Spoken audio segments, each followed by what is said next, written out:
ಅಮ್ಮರೇ ಬರಕ್ಕೆ ಹೇಳಿದ್ರಂತೆ. ಹಾಂ, ನಾನು ನಿಮ್ಮೆಲ್ಲರ ಜೊತೆನೂ ಒಂದು ವಿಷಯದ ಬಗ್ಗೆ ಮಾತಾಡಬೇಕಾಗಿತ್ತು. ವೀರು ಇದುವರೆಗೂ ಅವನ ಹುಟ್ಟಿದ ಹಬ್ಬನ ದೊಡ್ಡದಾಗಿ ಆಚರಿಸ್ಕೊಂಡವನಲ್ಲ. ಈ ಸಲ ಅವನ ಹುಟ್ಟಿದ ಹಬ್ಬನ ಆಚರಿಸ್ಕೊಳ್ಳೋಕ್ಕೆ ಒಪ್ಕೊಂಡಿದ್ದಾನೆ. ಅಂದಮೇಲೆ ಅವನ ಹುಟ್ಟಿದ ಹಬ್ಬದ ದಿನ ಎಲ್ಲ ಸಂಭ್ರಮವಾಗಿ ನಡಿಬೇಕು. ಎಲ್ಲ ಅರೇಂಜ್ಮೆಂಟ್ಸು ನಾನೇ ನಿಂತು ಮಾಡ್ತೀನಿ. ಜಿಯಾ, ಮಧ್ಯದಲ್ಲಿ ಮಾತಾಡಬೇಡ, ನನ್ನ ಮಾತಿನ್ನು ಮುಗ್ದಿಲ್ಲ. ವೀರು ಸಾಲಿಗ್ರಾಮದ ಮನೆಗೆ ಬಂದಾಗಿಂದ ನಮ್ಮ ಯಜಮಾನ್ರೆ ಅವನ ಹುಟ್ಟಿದಬ್ಬನ ಆಚರಿಸ್ತಿದ್ರು. ಅವ್ರು ತೀರ್ಕೊಂಡ್ಮೇಲೆ ನಮ್ಮ ಯಜಮಾನ್ರ ಹೆಸರಲ್ಲಿ ಅವನ ಹುಟ್ಟಿದಬ್ಬದ ದಿನ ಜನರಿಗೆ ಒಳ್ಳೇದಾಗುವಂಥ ಕೆಲಸಗಳನ್ನು ಮಾಡ್ತಿದ್ದ ಅಂತ ಕೇಳಿದ್ದೀನಿ. ಹೌದು ಅಮ್ಮರೇ, ಅಣ್ಣ ಯಾವತ್ತೂ ಬರ್ತ್ಡೇನ ಗ್ರ್ಯಾಂಡಾಗಿ ಆಚರಿಸ್ಕೊಂಡಿಲ್ಲ. ದೊಡ್ಡ ಯಜಮಾನ್ರು ಹೆಸರಲ್ಲಿ ಪೂಜೆ ಮಾಡಿಸಿ ಜನಗಳಿಗೆ ಕೈಲಾಡಿಸಿ ಸಹಾಯ ಮಾಡ್ತಿದ್ದ. ಈ ಸಲನೇ ಅವನು ಬರ್ತ್ಡೇ ಸೆಲೆಬ್ರೇಟ್ ಮಾಡ್ಕೊಳ್ಳೋಕೆ ಒಪ್ಕೊಂಡ್ರು. ಇರಲಿ, ಅದು ಸಂತೋಷವೇ. ಅವನು ಹುಟ್ಟಿದ ದಿನ ಅಂತಂದರೆ ನಮ್ಗದೆಲ್ಲ ಸಂಭ್ರಮ ತರುವಂಥ ವಿಷಯ. ಆದರೆ ಆ ದಿನ ಅರ್ಥಪೂರ್ಣವಾಗಿರಬೇಕು. ಹಾಗಾಗಿ ನಾಳೆ ನಡೆಯೋ ಆಚರಣೆಯಲ್ಲಿ ಹೆಂಡಕ್ಕಾಗಲಿ, ಕರ್ಕಶವಾದ ಸಂಗೀತಕ್ಕಾಗಲಿ, ಗಲಾಟೆ ಕೂಗಾಟಕ್ಕಾಗಲಿ ಅವಕಾಶ ಇಲ್ಲ. ಸುತ್ತಮುತ್ತ ಇರೋ ದೇವಸ್ಥಾನಗಳಲ್ಲಿ ಬೆಳಿಗ್ಗೆನೆ ಅವನ ಹೆಸರಲ್ಲಿ ಅರ್ಚನೆ ನಡೀಲಿ, ಪ್ರಸಾದ ಅನ್ನದಾನನೂ ನಡೀಲಿ. ಹಾಗೆ ಕಷ್ಟದಲ್ಲಿರೋರಿಗೆ ಬಟ್ಟೆ, ಓದೋವಂಥ ಬಡ ಮಕ್ಕಳಿಗೆ ಫೀಸು, ಅನ್ನದಾನ, ದುಡ್ಡು ಎಲ್ಲ ಸಹಾಯನೂ ಆಗಬೇಕು. ಒಳ್ಳೆ ಕಾರ್ಯ ಅಮ್ಮ. ನಾನು ದೇವಸ್ಥಾನದಲ್ಲಿ ಅರ್ಚನೆ, ಪೂಜೆ, ಪ್ರಸಾದದ ಎಲ್ಲ ವ್ಯವಸ್ಥೆನೂ ನಾನೇ ಮಾಡಿಸ್ತೀನಿ. ಅಮ್ಮರೇ, ಬಡ ಮಕ್ಕಳಿಗೆ ಸ್ಕೂಲ್ ಫೀಸು, ಹಣ, ಊಟದ ವ್ಯವಸ್ಥೆನ ನಾನು ನೋಡ್ಕೋತೀನಿ. ತುಂಬ ಸಂತೋಷ. 100 ಜನ ಹೊಗಳಕ್ಕಿಂತ 4 ಜನ ಮೆಚ್ಕೊಂಡು ಆಶೀರ್ವಾದ ಮಾಡಿದರೆ ಸಾಕು.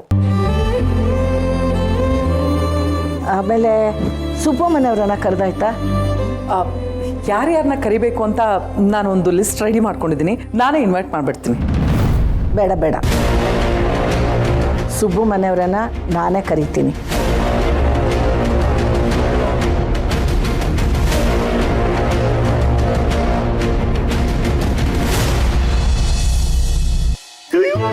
ನೋಡಿ ಫೋನ್ ಎಷ್ಟು ಚೆನ್ನಾಗಿದೆ. ಶ್ರಾವಣಿ ಅಮ್ಮವ್ರು ಕೊಡ್ಸಿದಾರೆ ಅಂದ್ಮೇಲೆ ಚೆನ್ನಾಗಿಲ್ದೇ ಇರುತ್ತಾ? ಹೌದು, ಹುಷಾರಾಗಿ ನೋಡ್ಕೊಳ್ಳಿ. ಒಂದ್ ಗೆರೆನು ಬೀಳ್ದಿರ ಹಾಗೆ ನೋಡ್ಕೊತೀನಿ.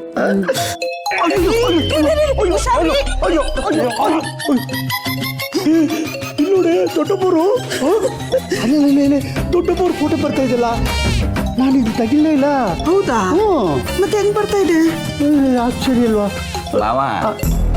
ಗೂಗಲಲ್ಲಿ ಅವ್ರ ಫೋಟೋನ ಅವ್ರು ಅಪ್ಲೋಡ್ ಮಾಡಿದ್ರೆ ಯಾರು ಫೋನ್ ಮಾಡಿದ್ರು ಅವ್ರ ಫೋಟೋನೇ ಬರುತ್ತೆ. ಅಮ್ಮವ್ರು ಫೋನ್ ಮಾಡ್ತಿದ್ದಾರೆ ತಾನೆ, ಮೊದ್ಲೇ ಮಾತಾಡಿ, ನಮ್ಮ ಹತ್ರ ಆಮೇಲೆ ಮಾತಾಡೋರಂತೆ. ಅಮ್ಮೋರೆ, ಏನು ಪದ್ದು, ಏನು ಮಾಡ್ತಿದ್ದೆ? ಕಾಲ್ ತಗೊಳಕ್ಕೆ ಯಾಕೆ ಇಷ್ಟು ಲೇಟು? ಅದು ಅಮ್ಮೋರೆ, ಈ ಆಳ ಫೋನು. ಸರಿ ಸರಿ ಸರಿ. ನಾಳೆ ವೀರು ಹುಟ್ಟಿದ ಹಬ್ಬ, ಗೊತ್ತಿದೆ ತಾನೆ? ಗೊತ್ತು ಅಮ್ಮೋರೆ, ಅಂಥ ದಿನ ಮರೆಯೋಕ್ಕಾಗುತ್ತಾ? ಪ್ರತಿ ವರ್ಷ ಯಜಮಾನ್ರು ಹುಟ್ಟಿದ ದಿನ ನಾವೆಲ್ಲರೂ ದೇವಸ್ಥಾನಕ್ಕೆ ಹೋಗಿ ಅರ್ಚನೆ ಮಾಡಿಸ್ತೀವಿ. ದೊಡ್ಡ ಮನೆ ಬಂಟ ನೀನು, ನಿನಗೆ ಹೊಸದಾಗಿ ಹೇಳೋ ಅಂಥದ್ದು ಏನಿದೆ? ಅಂದಾಗೆ ವೀರು ನಾಳೆ ಮನೇಲೇ ಹುಟ್ಟಿದ ಹಬ್ಬ ಆಚರಿಸ್ಕೋಬೇಕು ಅಂತ ಅಂದ್ಕೊಂಡಿದ್ದಾನೆ. ನೀವು ಮನೆಯವರೆಲ್ಲರೂ ಖಂಡಿತ ಬಂದು ಹುಟ್ಟಿದ ಹಬ್ಬನ ಆಚರಿಸ್ಬೇಕು. ಆಯ್ತು ಅಮ್ಮೋರೆ, ಎಲ್ಲರೂ ಬರ್ತೀವಿ. ದೇವಸ್ಥಾನದಲ್ಲಿ ಅರ್ಚನೆ ಆಗ್ತಿದ್ದಾಗೆ ನೇರವಾಗಿ ಅಲ್ಲಿಗೆ ಬಂದ್ಬಿಡ್ತೀವಿ. ಸಂತೋಷನಪ್ಪ, ಮನೇಲಿ ಎಲ್ಲರನ್ನು ಕರೆದೆ ಅಂತ ಹೇಳಿಬಿಡು. ಸರಿ ಅಮ್ಮೋರೆ, ನಾನು ಹೇಳ್ತೀನಿ.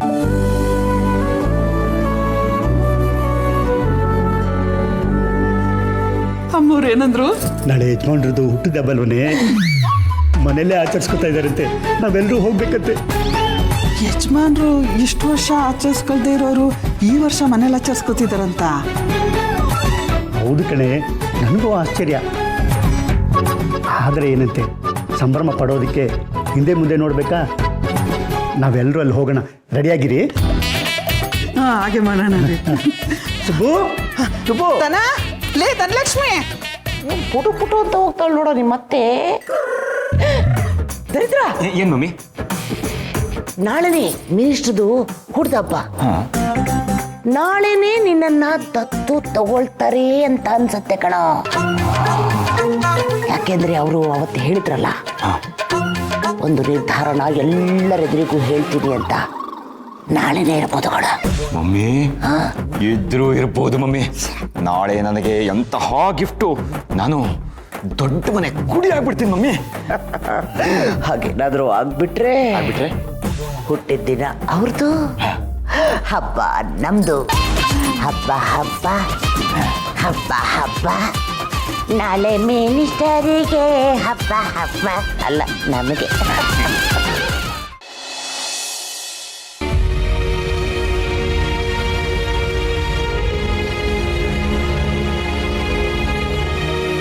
ಮೇಡಮ್, ಲಲಿತಾದೇವಿ ಅಮ್ಮವರು ಅಪ್ಪಂಗೆ ಫೋನ್ ಮಾಡಿದ್ರು. ನಾಳೆ ಯಜಮಾನ್ರ ಹುಡ್ದಬ್ಬ ಅಲ್ವಾ, ನಾವೆಲ್ಲರೂ ಅಲ್ಲಿಗೆ ಹೋಗ್ಬೇಕಂತೆ. ನಾಳೆ ನೀನು ಇಲ್ಲಿಗೆ ಬಂದಾಗ ವೀರು ಎಲ್ಲರ ಮುಂದೆ ನಿನಗೂ ಸುಬ್ಬುಗೂ ಏನು ಸಂಬಂಧ ಇಲ್ಲ, ಸುಬ್ಬುಗೂ ಶ್ರೀವಲ್ಲಿಗೂ ಮದುವೆ ಮಾಡಿಸ್ತೀನಿ ಅಂತ ಎಲ್ಲರ ಮುಂದೆ ಅನೌನ್ಸ್ ಮಾಡ್ತಾನೆ. ಅಪ್ಪ ಬರ್ತ್ಡೇ ಸೆಲೆಬ್ರೇಟ್ ಮಾಡ್ಕೋತಾ ಇದ್ದಾರಾ? ಹ್ಞೂ ಮೇಡಮ್, ಅದಕ್ಕೆ ಎಲ್ಲರೂ ಇನ್ವೈಟ್ ಮಾಡಿದ್ದಾರೆ. ನೀವು ಮನೆಯವರು ಮೊದಲು ಹೋಗ್ಬಿಡಿ, ನಾನು ದೇವಸ್ಥಾನಕ್ಕೆ ಹೋಗಿ ಯಜಮಾನ್ರ ಹೆಸರಲ್ಲಿ ಅನ್ನದಾನ ಮಾಡಿಸಿ, ಆಮೇಲೆ ಅವ್ರ ಅಭಿಮಾನಿಗಳೆಲ್ಲ ಬ್ಲಡ್ ಡೊನೇಟ್ ಮಾಡ್ತಾ ಇದ್ದಾರೆ. ನಾನು ಅಲ್ಲಿ ಹೋಗಿ ಆಮೇಲೆ ಬರ್ತೀನಿ. ಇನ್ನೊಂದು ರಿಕ್ವೆಸ್ಟ್ ಮೇಡಮ್. ಏನು ಸುಬ್ಬು? ಬೇಕಂದರೆ ನಿಮ್ಮ ಕೈ ಮುಗಿತೀನಿ ಮೇಡಮ್. ನಾಳೆನಾದರೂ ಪ್ಲೀಸ್ ಯಜಮಾನ್ರಿಗೆ ನಾವಿಬ್ಬರು ಮದುವೆ ಆಗಿಲ್ಲ ಅಂತ ಹೇಳಿಬಿಡಿ ಮೇಡಮ್.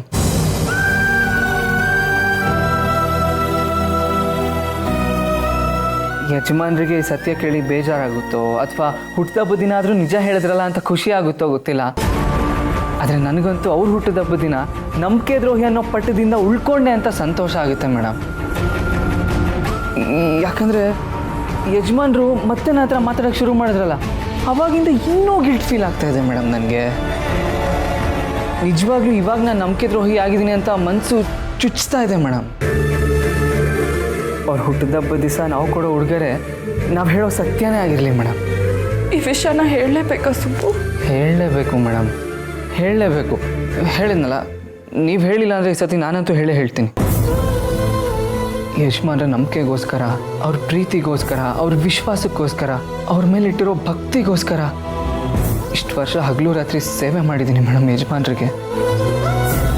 ಅಂಥದ್ರಲ್ಲಿ ಇದೊಂದು ಸುಳ್ಳಿಂದ ಅವ್ರ ಪ್ರೀತಿ, ವಿಶ್ವಾಸ, ನಂಬಿಕೆಯನ್ನು ಕಳ್ಕೊಂಡ್ರೆ ನಾನು ಬದುಕಿದ್ದು ಸತ್ತ ಹಾಗೆ ಅಲ್ವಾ ಮೇಡಮ್? ಇಷ್ಟೊಂದು ನೊಂದ್ಕೋಬೇಡ ಸುಬ್ಬು. ಇದೆಲ್ಲ ಆಗಿರೋದು ನನ್ನಿಂದ ಅಲ್ವಾ? ಏನೂ ತಪ್ಪು ಮಾಡಿದೆ ನೀನು ಈ ರೀತಿ ಕಣ್ಣಲ್ಲಿ ನೀರು ತುಂಬಿಕೊಂಡ್ರೆ ನನ್ನ ಮನಸ್ಸಿಗೂ ತುಂಬ ನೋವಾಗುತ್ತೆ ಕಣೋ.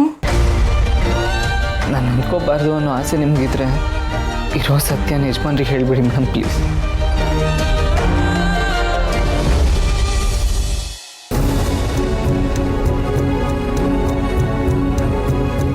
ನಾನು ಸುಮ್ಮನೆ ಇದ್ರೆ ಅಣ್ಣನ ಜೀವನ, ಶ್ರಾವಣಿ ಅತ್ತಿಗೆ ಜೀವನ ಹಾಳಾಗತ್ತೆ.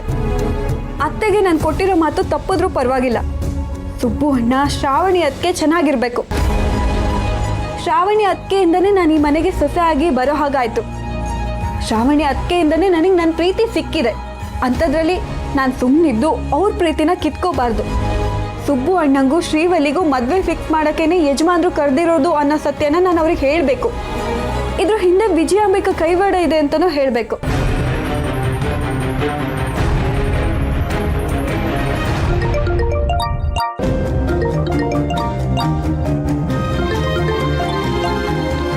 ವರ ಕಾಲ್ ಮಾಡ್ತಿದ್ದಾಳೆ ಇಷ್ಟೊತ್ತಲ್ಲಿ.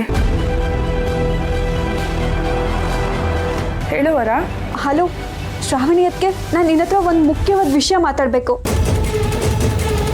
ಹೇಳು ವರ, ಏನದು? ಅದು ಶ್ರಾವಣಿ ಅತ್ತಿಗೆ, ನಾಳೆ ಯಜಮಾನ್ರು ಮನೇಲಿ.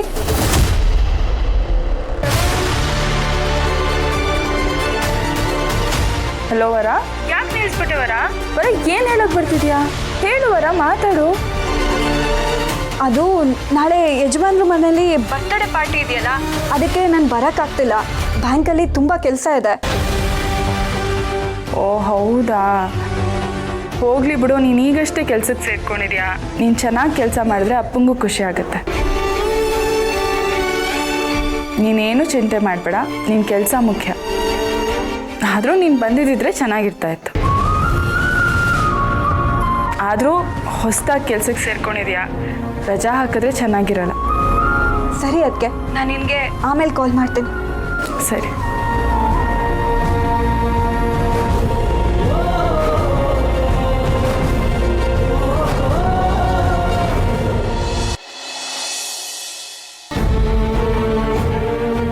ಏನೇ ನನ್ನ ಹತ್ರ ಆಣೆ ಮಾಡಿ ಈಗ ನನ್ನ ಮಾತು ಮೀರಿ ವಿಷಯ ಎಲ್ಲ ಅವಳಿಗೆ ಹೇಳಬೇಕು ಅಂತ ಪ್ರಯತ್ನ ಪಡ್ತಿದ್ಯಾ?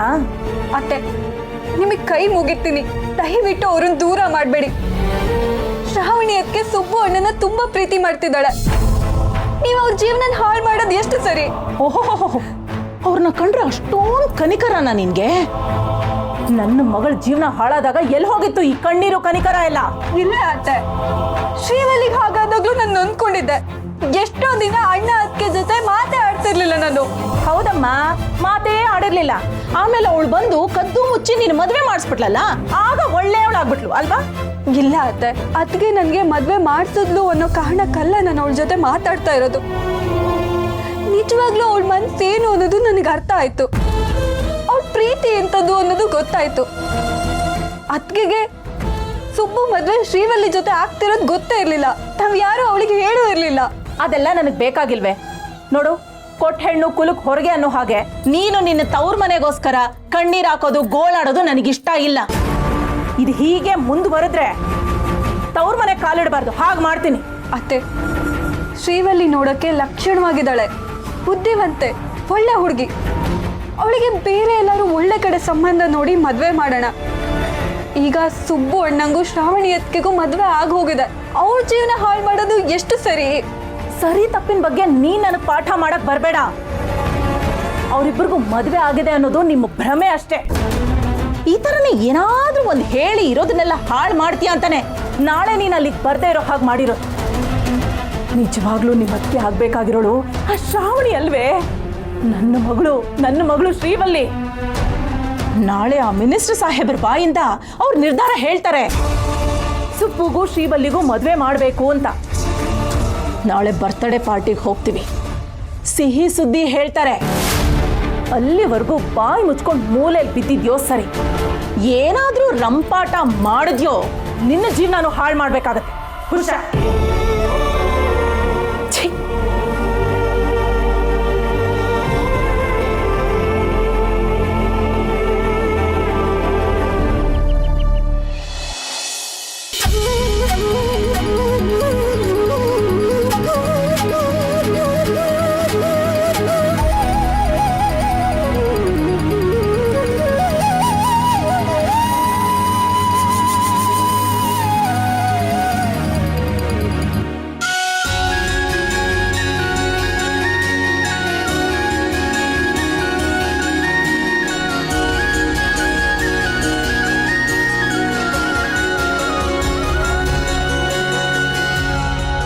ವೀರು, ಹುಟ್ಟು ಹಬ್ಬದ ಶುಭಾಶಯಗಳು.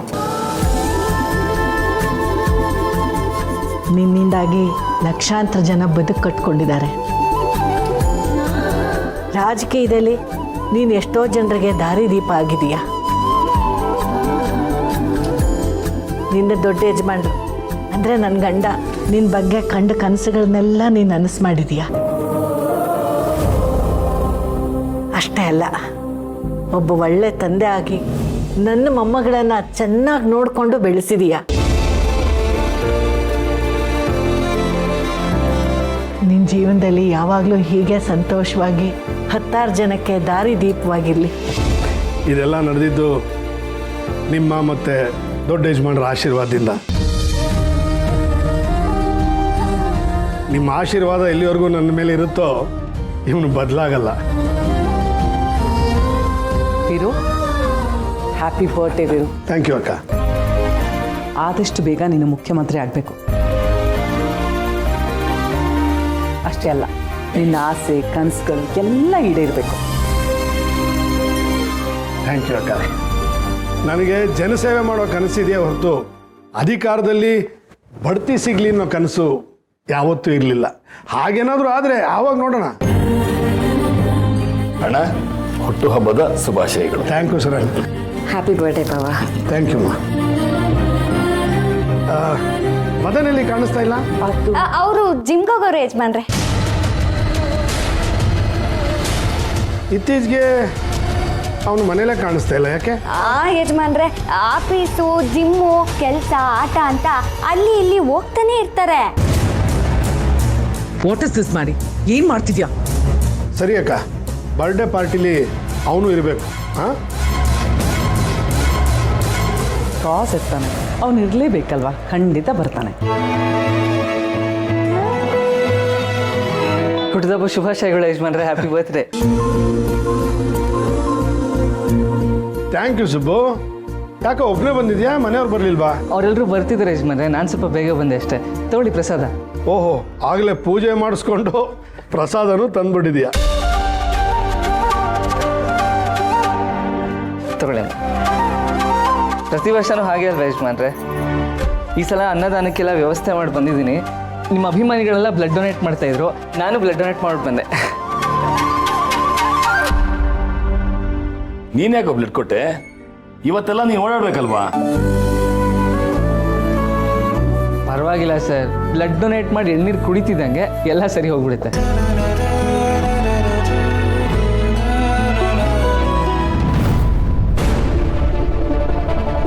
ಸುಬು, ಏನಿದು ನಿನ್ನ ಪ್ಯಾಂಟೆಲ್ಲ ಮಣ್ಣಾಗಿದೆ?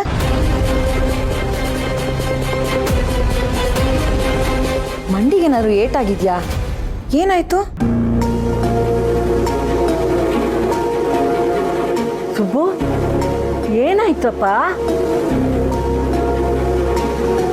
ಏನಿಲ್ಲ ಅಮ್ಮ, ಪೂಜೆ ಮಾಡ್ಸಕ್ಕೆ ಹೋಗಿದ್ನಲ್ಲ ಅಲ್ಲಿ ಹೀಗಾಗೋಯ್ತು ಅಷ್ಟೇ. ಲೈ, ಪೂಜೆ ಮಾಡ್ಸಕ್ಕೆ ಹೋದ್ರೆ ಈ ಥರ ಆಗುತ್ತೇನಾ? ನಿಜ ಹೇಳು, ಬೈಕ್ ಗೀಕಿಂದ ಬಿದ್ದ್ಯಾ? ಇಲ್ಲ ಯಜಮಾನ್ರೆ, ಅದು ನಿಮಗೆ ಶ್ರೇಯಸ್ಸಾಗಲಿ ಅಂತ ಮಂಡಿಲಿ ಮೆಟ್ಲು ಹತ್ತಿದೆ ಅಷ್ಟೇ. ಇದು ವಾಶ್ ಮಾಡಿದ್ರೆ ಸರಿ ಹೋಗ್ಬಿಡುತ್ತೆ ಬಿಡಿ. ಲೈ, ಯಾಕೋ ಹುಚ್ಚ ಇದೆಲ್ಲ ಮಾಡ್ತೀಯ? ನಿಮ್ಮೆಲ್ಲರ ಪ್ರೀತಿ, ಜನರ ಅಭಿಮಾನ, ಆಶೀರ್ವಾದ ನನ್ನ ಮೇಲೆ ಇರುವಾಗ ನನ್ಗೇನು ಆಗಲ್ಲ ಕಣ. ಇನ್ಮೇಲೆ ಯಾವತ್ತೂ ಹೀಗೆಲ್ಲ ಮಾಡಬೇಡ. ಯಜಮಾನ್ರೆ, ಇದು ನನ್ನ ಖುಷಿ, ಇದೇ ನಂಗೆ ಸಂತೋಷ. ಮೀರು, ಯಾಕಪ್ಪ ನನ್ನ ತಡಿತೀಯ? ನೀನು ನಿನ್ನ ದೊಡ್ಡ ಯಜಮಾನ್ರನ್ನ ಹೇಗೆ ನೋಡ್ತಿದ್ಯೋ ಹಾಗೆ ನಿನ್ನ ಅಳಿಯ ನಿನ್ನ ನೋಡ್ತಾ ಇದ್ದಾನಷ್ಟೇ.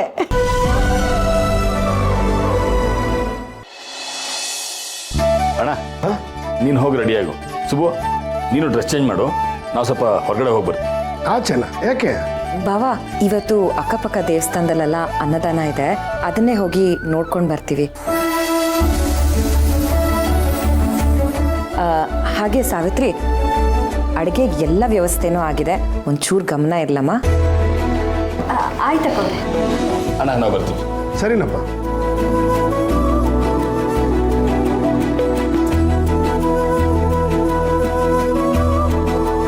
ಅಕ್ಕ, ಎಲ್ರಿಗೂ ಬರಕ್ಕೆ ಹೇಳಿದ್ದೆ ತಾನೆ? ಅದೇ ಆ ಶ್ರೀವಲ್ಲಿ ಮನೆಯವರು ಹೇಳಿದ್ದೀನಿ ವೀರು, ಅವ್ರು ಖಂಡಿತ ಬರಲೇಬೇಕಲ್ವಾ? ಬರ್ತಾರೆ, ನೋ ವರಿ. ಅಂದ ಹಾಗೆ ವೀರು, ನಿನಗೆ ಇವತ್ತು ಯಾರು ಫಸ್ಟ್ ವಿಶ್ ಮಾಡಿದ್ದು? ಇಲ್ಲಿ ನೀವೇ. ಯಜಮಾನ್ರೆ, ಶ್ರಾವಣಿ ಮೇಡಮು ಪ್ರತಿ ವರ್ಷದಂಗೆ ಈ ಸಲಿನೂ 12 ಗಂಟೆಗೆ ಹ್ಯಾಪಿ ಬರ್ತ್ಡೇ ಅಂತ ಮೆಸೇಜ್ ಕಳಿಸಿದ್ದಾರೆ.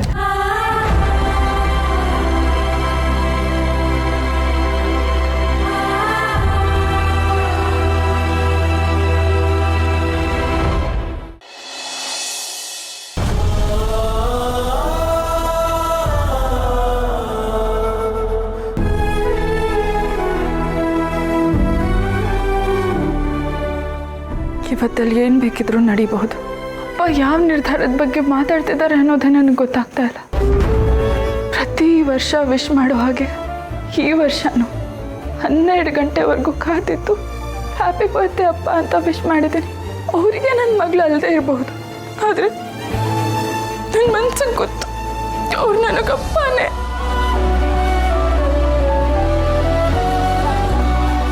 ಪ್ರತಿ ಸಲ ಮೆಸೇಜ್ ಕಳಿಸ್ದಾಗ್ಲೂ ಥ್ಯಾಂಕ್ಸ್ ಅಂತ ರಿಪ್ಲೈ ಮಾಡ್ತಾ ಇದ್ರು. ಆವಾಗ ನನಗೇನೋ ಒಂಥರ ಧೈರ್ಯ ಬರ್ತಾ ಇತ್ತು. ಆದರೆ ಈ ಸಲ ಅವ್ರು ರಿಪ್ಲೈ ಕೂಡ ಮಾಡಲಿಲ್ಲ. ನಿಮಗೆ ನನ್ನ ಮೇಲೆ ಅಷ್ಟೊಂದು ಸಿಟ್ಟಿದೆಯಾ ಅಪ್ಪ? ಅಪ್ಪ ಇವತ್ತು ಯಾವ ವಿಷಯದ ಬಗ್ಗೆ ಹೇಳ್ಬೋದು? ಅಲ್ಲಿ ಏನಾಗ್ಬೋದು?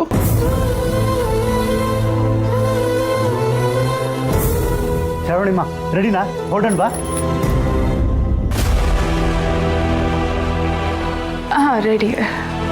ಶ್ರಾವಣಿಮ್ಮ ಏನಾಯ್ತು? ಏನಿಲ್ಲ ಮಾವ, ನಾವು ನಮ್ಮ ಜೀವನದಲ್ಲಿ ತುಂಬ ಆಸೆಗಳನ್ನ ಇಟ್ಕೊಂಡಿರ್ತೀವಿ. ಆದರೆ ಎಷ್ಟೋ ಸಲ ನಾವು ಆಸೆ ಪಟ್ಟಿರೋದೆಲ್ಲ ನಮಗೆ ಸಿಗಲ್ಲ ಅನ್ನೋ ಸತ್ಯ ನಮಗೆ ಗೊತ್ತಿದ್ದು ಇನ್ನೂ ಆಸೆ ಪಡ್ತಾನೆ ಇರ್ತೀವಿ. ಶ್ರಾವಣಿಮ್ಮ, ಜೀವನ ಅನ್ನೋದು ಆಕಾಶದಲ್ಲಿರೋ ಮೋಡಗಳಿದ್ದಾಗೆ. ನಾವು ಅದನ್ನು ಹೇಗೆ ನೋಡ್ತೀವೋ ಅದೇ ಆಕಾರದಲ್ಲಿ ಕಾಣ್ತೇವೆ. ಆನೆ ಅಂದ್ಕೊಂಡ್ರೆ ಆನೆ, ಮೊಲ ಅಂದ್ಕೊಂಡ್ರೆ ಮೊಲ, ಒಂದೊಂದ್ಸಲಿ ದೇವ್ರ ಹಾಗೆ, ಒಂದೊಂದ್ಸಲಿ ಭಯಾನಕವಾದ ಭೂತದಾಗೆ. ಆದರೆ ಯಾವ ಆಕಾರನೂ ಶಾಶ್ವತವಾಗಿ ಉಳಿಯಲ್ಲ. ನಮ್ಮ ಕಣ್ಣಿಗೆ ಕಾಣೋ ಆಕಾರದಲ್ಲಿ ಯಾವಾಗಲೂ ಮೋಡ ಇರುತ್ತೆ ಅಂತ ಅಂದ್ಕೊಂಡ್ರೆ ಅದು ನಮ್ಮ ಭ್ರಮೆ. ಜೀವನನೂ ಹಾಗೆ, ಇವತ್ತೊಂದು ರೀತಿ ಕಾಣುತ್ತೆ, ನಾಳೆ ಒಂದು ರೀತಿ ಕಾಣುತ್ತೆ. ಇವತ್ತು ಹೇಗೆ ಕಾಣ್ತಿದೆಯೋ ಅದೆಷ್ಟೇ ಜೀವನ ಅಂತ ಅಂದ್ಕೊಂಡ್ರೆ ಅದು ನಮ್ಮ ತಪ್ಪು. ಆಸೆ ಪಟ್ಟಿದ್ದು ಸಿಗೋವರೆಗೂ ಕಾಯೋ ತಾಳ್ಮೆ ಇಲ್ದಿದ್ದಾಗ ಆಸೆ ಪಟ್ಟಿದ್ದು ಸಿಗೋದೇ ಇಲ್ವೇನೋ ಅನ್ಸುತ್ತೆ. ತಾಳ್ಮೆಯಿಂದ ಕಾಯಬೇಕು, ಆಸೆ ಪಟ್ಟಿದ್ದನ್ನ ದಕ್ಸ್ಕೋಬೇಕು. ಆಗ ಜೀವನದಲ್ಲಿ ಗೆಲ್ತೀವಿ.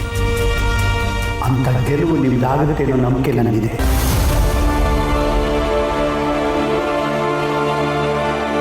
ನನ್ನ ಮಾತುಗಳು ನಿಮ್ಗೆ ಅರ್ಥ ಆಗಿದೆಯಲ್ಲ? ಎಲ್ಲರೂ ರೆಡಿಯಾಗಿದ್ದೀವಿ, ಬನ್ನಿ.